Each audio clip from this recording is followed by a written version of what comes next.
Howdy, folks. This is Daniel Meeks, and I will be reading excerpt number 6 from the book First Sight by author Chun Jing-Yuen.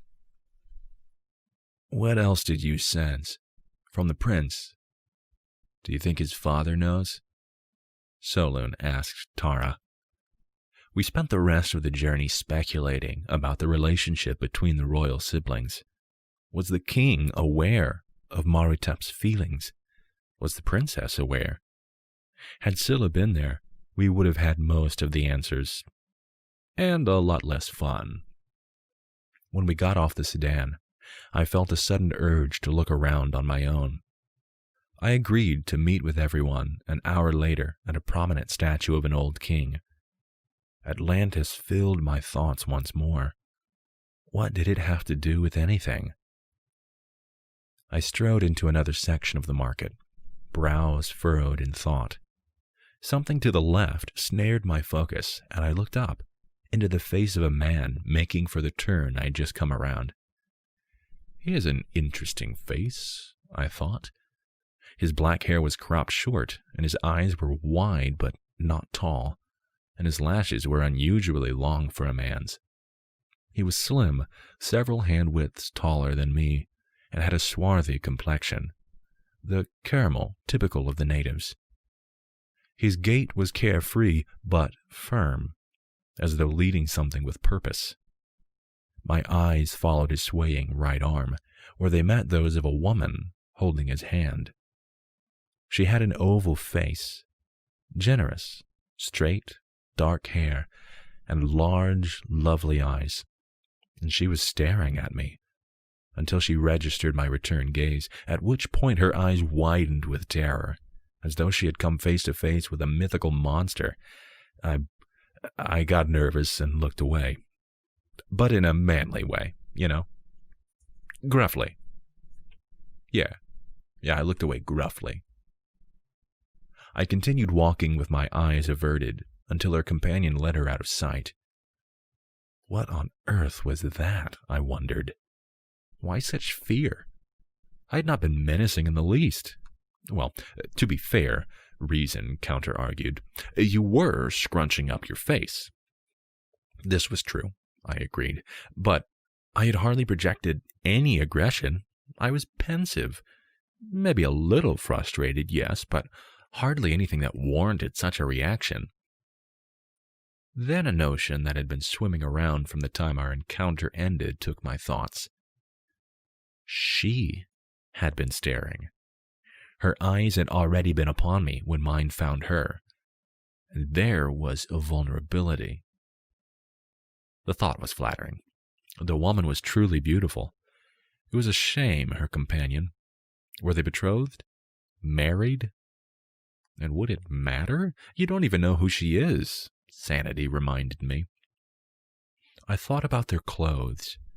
She was wearing the figure-hugging style favored by so many of the young noblewomen in this land, a black bodice for her torso and a long gray, elegant skirt for her legs, and he had been draped in an upper garment that had a triangle cut into it, specifically to reveal that smooth upper chest. I had observed a finely made sword dangling from his hip as he sauntered towards me in plush-looking sandals. So, nobility. But lesser nobles, surely, for they did not possess the enormous dome-shaped heads of the rulers. But of what rank exactly? It was hard for me to ascertain that. Scylla came to mind now. No doubt she would be able to tell me everything about the two, perhaps more than I cared to know. I missed my cousin. She had stayed to oversee preparations for the summer festival. I would surely drag her along on the next visit here. I strolled past the shops, taking in everything. The entire city was a spectacle. Cloth awnings in a myriad of kaleidoscopic colors shielded wares from the sun, resting against the earthier pigments of the wood and the pottery. Intense sunlight kissed the entire scene, effusing the streets with warm yellow brilliance. The air was filled with the sound of wives buying for their families, of shopkeepers counting change, of trundling carts bearing fresh produce, or hides, or fabric. I stepped to the side to make way for a man on stilts, to the sound of upbeat street music, and at the same time felt my mouth water at the smell of roasting meat wafting from a giant skewer just a short distance away. The cottages in the north were beautiful, but this was something else altogether. I summoned my cousin to mind and telepathed.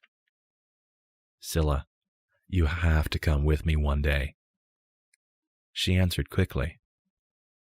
"Never smelled that before. Special spice?" "Heaven knows," I reply.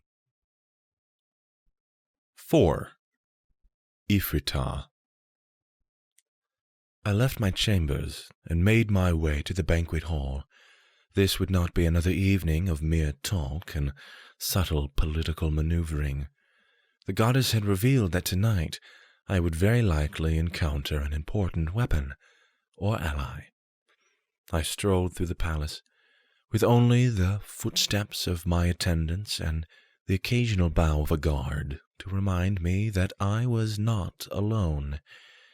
It really is a quiet place, I thought, until I reached the banquet hall. The chatter of the guests reached me before the sight of them. I walked up to the rectangular entrance of the banquet and into the view of the slave behind the translucent veil.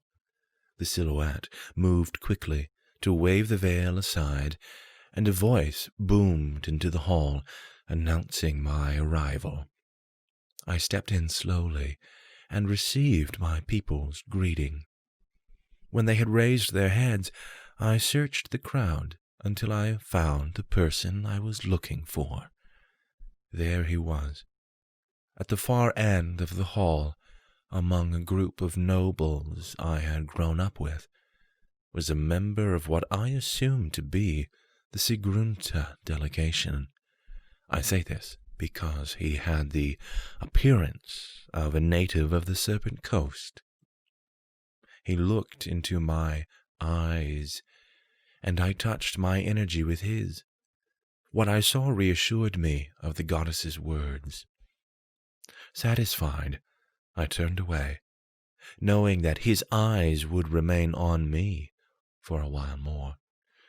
I mingled with the other guests and helped myself to dinner. My father and brother were already here, I could see. My mouth twitched slightly with distaste at the sight of Marutep, but I kept my pleasant manner with the guests. It was secret to all but a sharp few, the true state of our relationship. The right to vie for the throne had always been mine as a child of royal birth, but my brother's lust for power and growing sense of unease towards me had turned the competition mortal. So I would have to eliminate him, for my own survival. It was not always this way in the generations before us. There have been times when succession did not end in bloodshed, and royal siblings were allowed to live peacefully. I had hoped for us to repeat these histories, but that hope was long gone. I observed the Sigrunta. There were 10 of them in the hall. The men were powerfully muscled, but nicely shaped, and the women curvaceous. I had heard stories of their magical prowess and their might, but also that they were few. I could sense the intrigue of the man I noted earlier, the son of their chief. "Keep your distance," Isatra counseled. "Tonight you are to be wondered about from afar." I heeded the goddess, and did not so much as glance in his direction for the rest of the evening. The next few hours were spent gossiping with the court ladies and noblemen while sampling the servants' offerings. When it was over, I retired to my chambers for a warm bath. Well, that was excerpt number 6. So, if you want to know more of the story, you can watch the next excerpt, or you can get the book on Amazon. The sequel, Betrayal, is also now out. Links are down below. Or for more information, you can go to the YouTube channel, Formlessness.